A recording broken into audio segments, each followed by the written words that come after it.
Hello friends welcome back to my channel. तो आज के तुम्हारे साथे आमी एक चिकेन कबाबेर रेसिपि शेयर करब एबं तार जन्य एकटा पेस्ट तैरी करे नेब जेटा छिलो आदा रसुन धनेपाता एबं काँचा लंका दिए।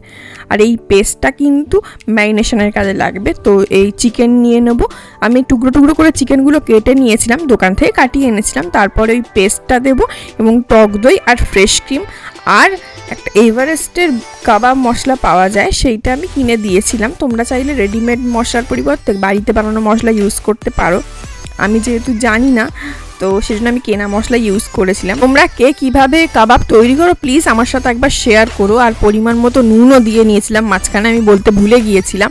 এটা সম্পূর্ণ আমার তৈরি করা রেসিপি, আমি ভুলও করতে পারি। তোমরা কমেন্ট করে জানাতে পারো কোন স্টেপটা ভুল ছিল। আর তারপর মজরেলা চিজ যেটা ছিল বাড়িতে, আমার বাড়িতে চিজ থাকে সব সময় অ্যাভেলেবেল, তো সেটা গ্রেট করে দিয়ে দিয়েছিলাম যাতে ব্যাপারটা টেস্টি হয়। আর তারপরে একটা প্লাস্টিক র্যাপিং পেপার ছিল, সেটা দিয়ে ভালো করে র্যাপ করে প্রায় ওভারনাইট রেখে দিয়েছিলাম নর্মাল ফ্রিজার টেম্পারেচারে।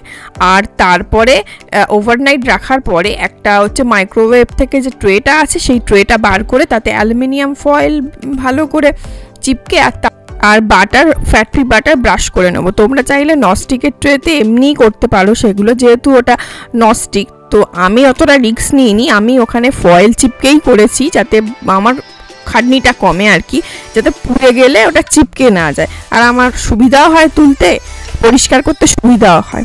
তো ওভারনাইট রাখার পরে যখন চিকেনগুলো নর্মাল টেম্পারেচারে আসবে, মানে ম্যারিনেশনের যে পার্টটা, তারপরে আমি স্টিকগুলো ভালো করে পরিষ্কার করে নিয়ে এক একটা করে পিস আমি গিথে দিয়েছিলাম। আর এরপরে শুধু রোস্টের কাজ, আর কোনো কাজ নেই। এরকম আর বাটার ব্রাশ করবো একবার করে, টেম্পারেচার বাড়িয়ে কমিয়ে, আর তারপর রোস্ট করব। এরপর আর কিন্তু কিচ্ছু কাজ নেই। তোমরা কে কীভাবে রোস্ট করো, চিকেন রোস্ট বানাও বা চিকেন কাবাব করো, আমার সাথে প্লিজ রেসিপিটা শেয়ার করো। আর দেখো আমি প্রথমে ওভেনটাকে প্রিহিট করতে দিয়েছিলাম, তারপরে ট্রেটা দিয়ে এই কাবাবের স্টিকগুলো ঢুকিয়ে এটা শিখে নিয়েছিলাম। আর এইভাবে আমি টেম্পারেচারটা সেট করে নিয়েছিলাম, তোমাদের সাথে শেয়ার করে দিলাম। আর 5 মিনিট অন্তর অন্তর রোস্ট করে তাতে বাটার ব্রাশ করে করে আবার সেটা রোস্ট করছিলাম। এইভাবে প্রায় আধ ঘন্টার মধ্যেই আমার চিকেন কাবাব তৈরি হয়ে গিয়েছিল। আর আমার চিকেন কাবাব একদম রেডি।